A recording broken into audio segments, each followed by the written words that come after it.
Assalamualaikum warahmatullahi wabarakatuh. Selamat siang teman-teman, selamat pagi atau selamat malam kalau teman-teman nontonnya malam hari. Di video kali ini kita akan belajar bersama mengenai filsafat Islam. Materi yang akan kita pelajari yaitu perdebatan di dunia Islam setelah masuknya filsafat Yunani. Materi kali ini akan disampaikan oleh saya, Fadli Fitriani, dan dua rekan saya, Fakihatul Zahro dan Dian Rizaldi. Selamat menyimak. Filsafat Islam seringkali disebut filsafat Arab, merupakan suatu kajian sistematis terhadap kehidupan alam semesta, etika, moralitas, pengetahuan, pemikiran, dan gagasan politik yang dilakukan di dalam dunia Islam atau peradaban umat muslim dan berhubungan dengan ajaran-ajaran Islam. Menurut Mustafa Abdul Razik, filsafat Islam adalah filsafat yang tumbuh di negeri Islam dan di bawah naungan negara Islam, tanpa memandang agama dan bahasa-bahasa pemiliknya. Filsafat Islam adalah suatu ilmu yang dicelup ajaran Islam dalam membahas hakikat kebenaran segala sesuatu.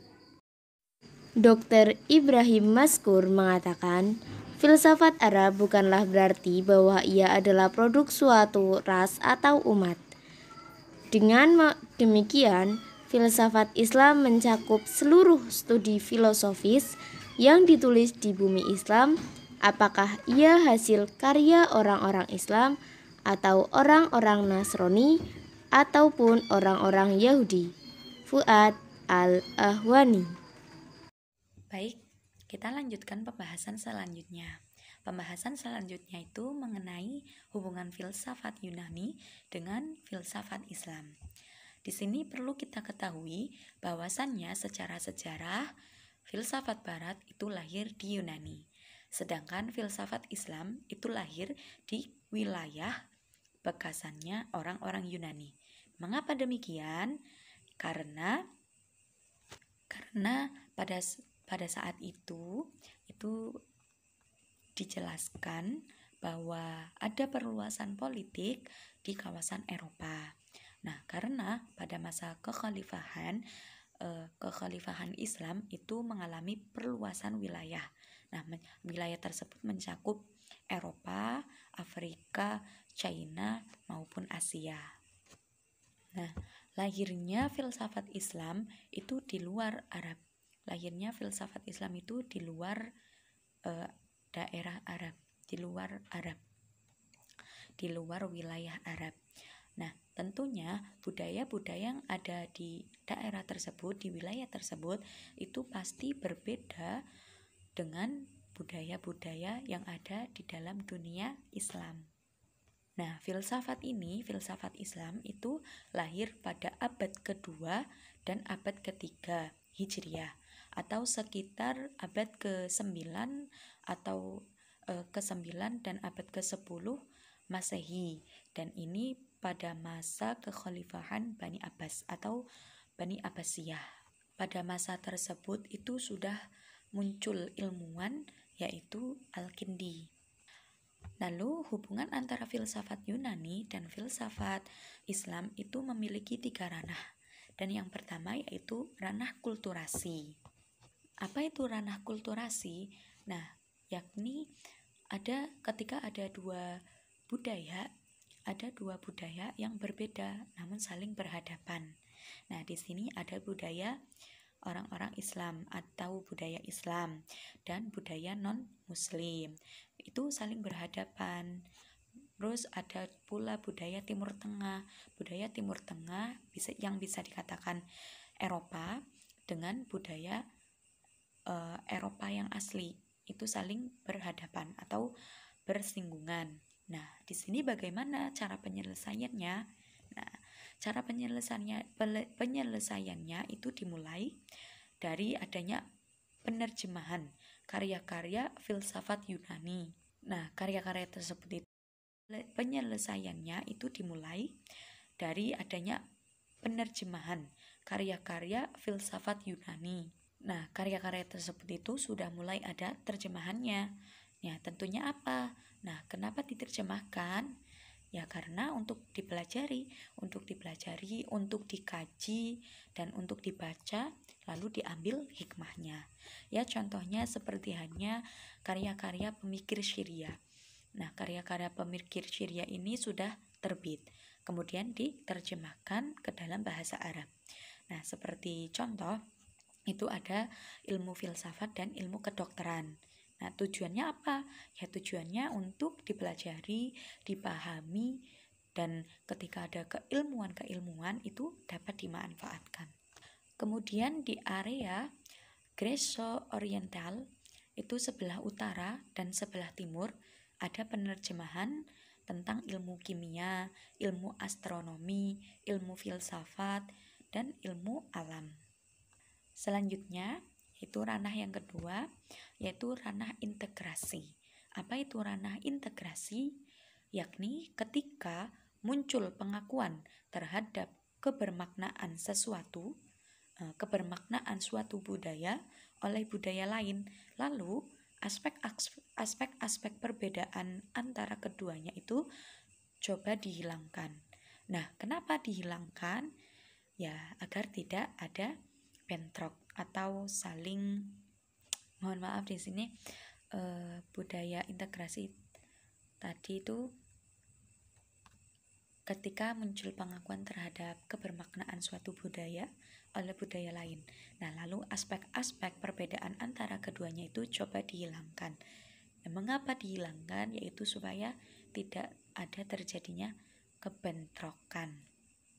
Nah, seperti halnya contoh dari ilmuwan Al-Kindi dengan teorinya sinkretisme. Nah, misalkan kemudian beliau memadukan agama dengan filsafat. Contohnya itu akal dan kenabian. Nah, akal dan kenabian itu sama-sama penting. Keduanya itu merupakan sumber berharga bagi pengetahuan mengenai hakikat tertinggi. Nah, jadi akal itu berpikirnya itu secara dalam, bebas, rasional, radikal. Begitu pula dengan kenabian. Kenabian pun juga sangat penting pelajari. Nah, sedangkan di sini ada lagi contoh dari ilmuwan Ibnu Rushd. Ibnu Rushd itu mengatakan bahwa belajar filsafat itu tidak hanya halal, namun bahkan dianjurkan oleh agama Islam. Begitu kata beliau. Yang ketiga ada ilmuwan Al-Farabi. Nah, Al-Farabi mengatakan bahwa nabi dan filsuf itu orang-orang yang ahli filsafat, itu mengambil pengetahuan dari sumber yang sama, yakni akal aktif. Nah, di situ tuh tidak ada perbedaan dalam jenis apapun, dalam jenis maupun kuantitas pengetahuannya. Nah, perbedaan tersebut itu hanya terletak pada cara mencapai akal aktif dan cara menjelaskan pengetahuan itu kepada orang lain. Selanjutnya, ranah yang ketiga yaitu pelestarian. Nah, pelestarian ini ketika unsur tertentu dalam budaya asing bukan hanya diserap, namun juga dikekalkan melalui pembentukan teori baru. Teori di Eropa itu apa sih yang waktu itu tren? Nah, jadi pelestarian itu ketika unsur tersebut dalam budaya asing itu tidak hanya diserap, namun dikekalkan melalui pembentukan teori yang baru. Misalnya di Eropa, misalnya pada saat di Eropa itu pada masa itu ada suatu pada saat tersebut di daerah Eropa itu apa sih yang sedang tren. Nah, itu diambil lalu dilestarikan terus dipakai oleh umat. Nah, kenapa dipakai? Ya, kalau tidak kenapa tidak kita pakai selagi itu tidak melanggar undang-undang dalam ajaran Islam, seperti itu.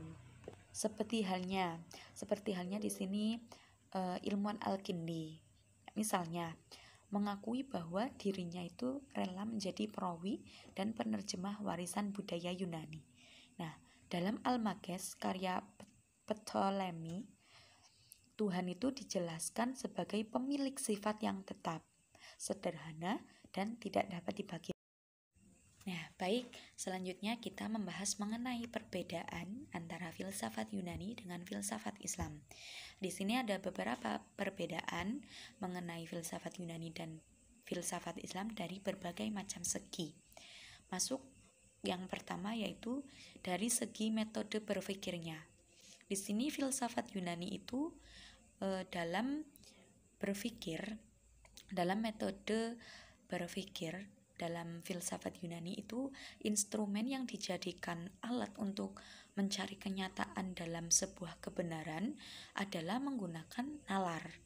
Nah, nalar itu bersumber dari akal pikiran dan indera. Dengan kata lain, pencarian kebenaran yang radikal, luas dari filsafat barat adalah menggunakan akal pikiran dan pengamatan empiris. Namun berbeda dengan filsafat Islam. Nah, filsafat Islam ini cara metode berpikirnya itu dengan akal, indera, hati. Nah, sehingga kita kenal dalam filsafat Islam itu ada metode Iberoni, ada metode Burhani, Irfani, dan metode Bayani. Lalu yang nomor 2 perbedaannya itu dari segi sumber pengetahuan. Nah, di sini filsafat Yunani itu berdasarkan realitas yang mana menyangkut objek material dan objek yang formal. Nah, objek material ini merupakan segala sesuatu yang ada, seperti halnya Tuhan, alam, dan manusia.